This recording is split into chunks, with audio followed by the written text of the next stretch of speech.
Benvenuti nel nostro faccia a faccia, il face to face con i protagonisti del calcio dilettantistico siciliano. Conosciamo subito la figura del nostro ospite odierno. Amante della propria passione, meticoloso, puntiglioso, determinato. Sempre sul pezzo, in continuo aggiornamento. Sarà così anche nella vita privata? Questa sarà una delle domande che chiaramente porrò al nostro ospite, che vado subito a presentare, Angelo Bognanni. Ciao Angelo, ben trovato. Buonasera a tutti e grazie per l'invito, Ettore. Allora Angelo, attenzione, saranno 7 domande dove probabilmente conosceremo di più la figura di Angelo Bognanni. E proprio sulla domanda che è stata dettata nella scheda di presentazione mi sembra giusto iniziare. Sei così anche nella vita privata? Puntiglioso, meticoloso e tanto altro? Sì, questo lo dovremmo chiedere alle persone che mi conoscono, però io ti posso dire che molto spesso la mia vita è condizionata dalla mia grande passione, che è il calcio e allenare. Vero, certe volte poi a secondo i momenti della stagione posso essere più o meno nervoso, meticoloso, puntiglioso, però in linea di massima possiamo dire che anche fuori dal campo sono così. Cerco di avere tutto sotto controllo, cerco di avere tutto sotto le mani, perché devo essere sempre il protagonista della situazione. Benissimo. Diciamo così. Allora a questo punto la domanda successiva è un po' trabocchetto, perché dice: ti sei mai sentito ostacolato nei tuoi obiettivi e in quel caso come agisci? A livello di vita personale, di vita privata, nell'arco degli anni alcune volte mi sono sentito un po' ostacolato. Ho cercato di far capire alle persone che avevo di fronte che la mia strada è quella, devo cercare di andare avanti, devo cercare di migliorarmi, e molto spesso le persone di fronte a me lo hanno capito e mi hanno assecondato.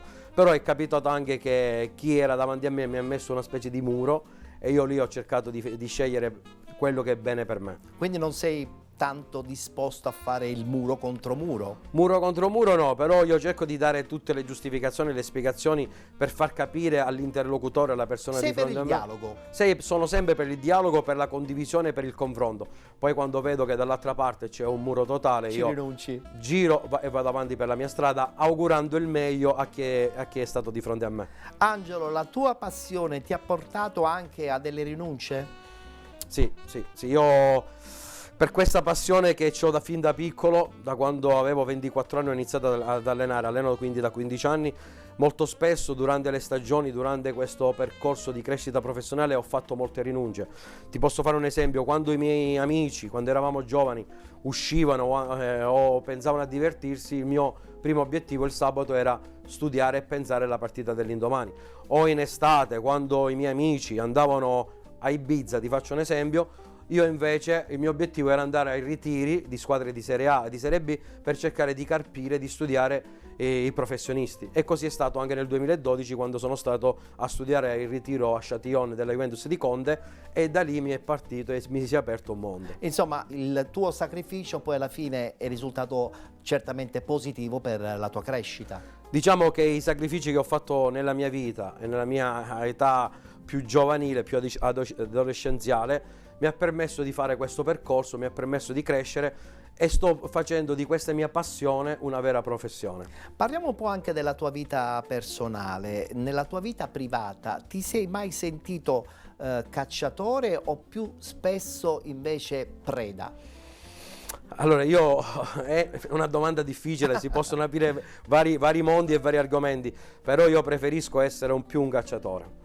Perché se voglio una cosa devo cercare di raggiungerla, se mi fisso per raggiungere, per ottenere quella cosa, farò di tutto per averla tra le mie mani o averla nel mio possesso, tra virgolette. Quindi cerco sempre io di prendere l'iniziativa. Non sei per niente una preda? No, questo no. Benissimo.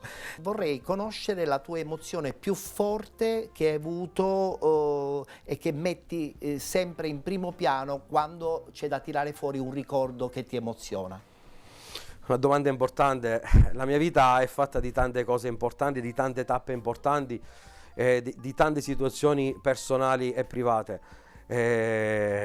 Sono cose molto personali.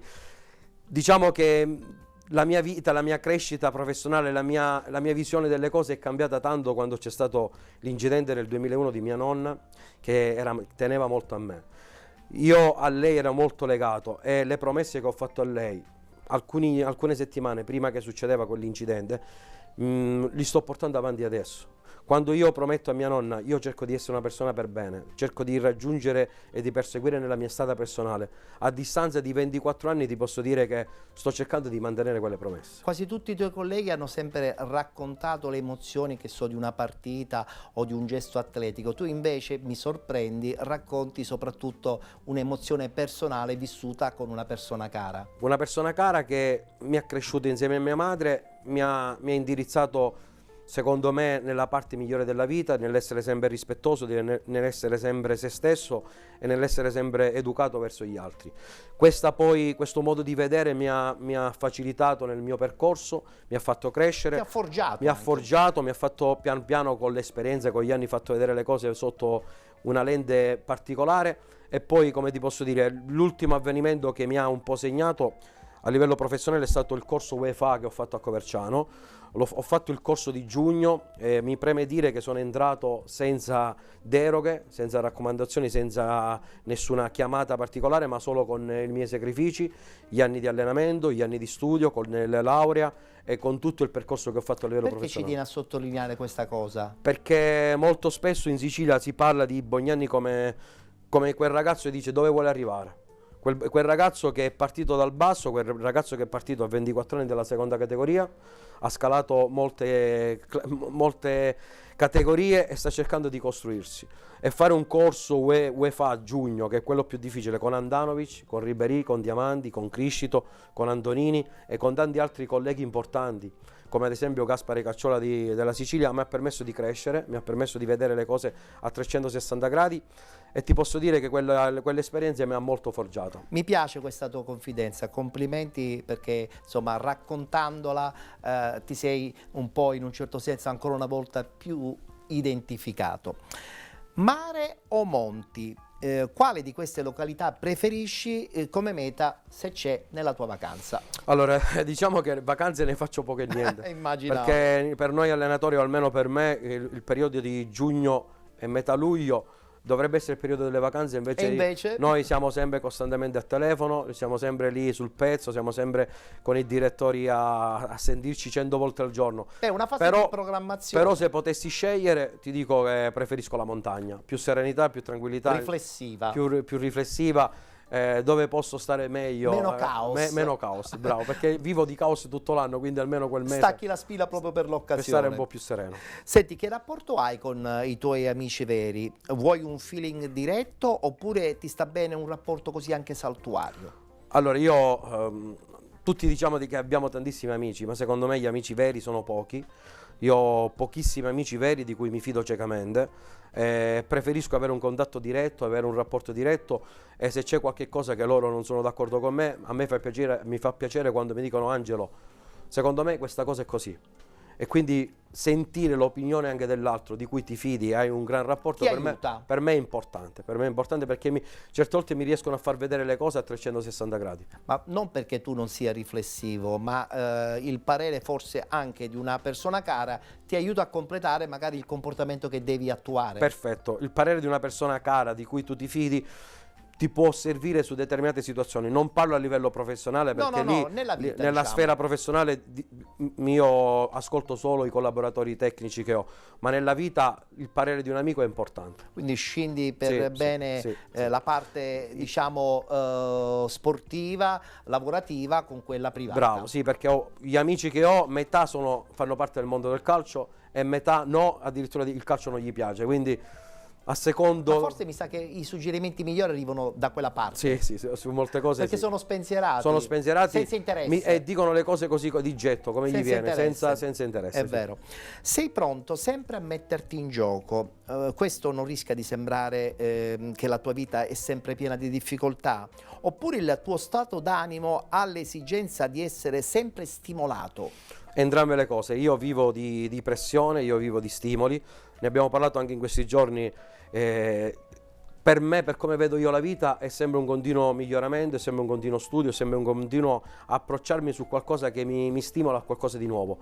Abbiamo appena vinto il campionato di eccellenza. Il mio primo obiettivo, se è possibile, è quello di fare una buona Serie D. Ci sono allenatori che invece scelgono di rimanere nella categoria che hanno vinto dell'eccellenza per cercare di rimanere lì nel loro habitat naturale. Invece io no, cerco sempre qualcosa di nuovo, se è possibile, se ci sono le giuste condizioni, perché è una continua sfida con me stesso. Questo fa parte in un certo senso anche del tuo carattere, no? Guardare sempre avanti per alzare sempre di più l'asticella. Sì, perché ripeto, ritorniamo sempre alla mia crescita, al mio modo di vedere la vita.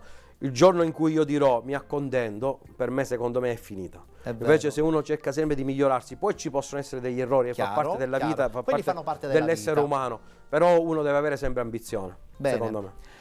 Io credo che tu ti sia raccontato in una maniera così schietta, così libera, che mi fa piacere, perché abbiamo conosciuto anche Angelo Bognanni al di là di quello che è il rettangolo del gioco, perché spesso e volentieri ti vediamo giustamente molto intenso, adrenalinico al massimo. Sì, sì, dentro il campo, chi lavora con me lo sa.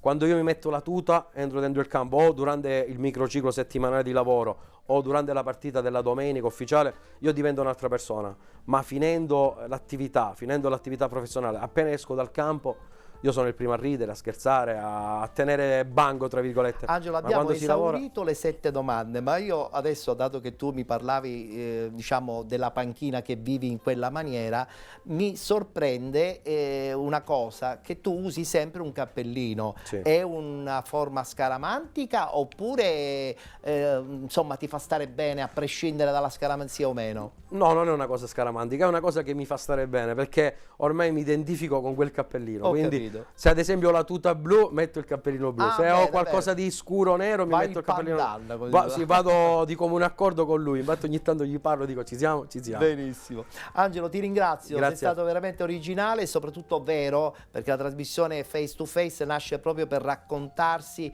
in una maniera vera, e credo che tu, insomma, hai fatto questo. E mi sono trovato benissimo, perché ho risposto di getto, ho risposto per quello che sento dentro. Grazie Angelo, buona fortuna per tutto. Grazie a voi, grazie per l'invito. Bene, abbiamo concluso qui lo spazio del nostro Face to Face, appuntamento al prossimo.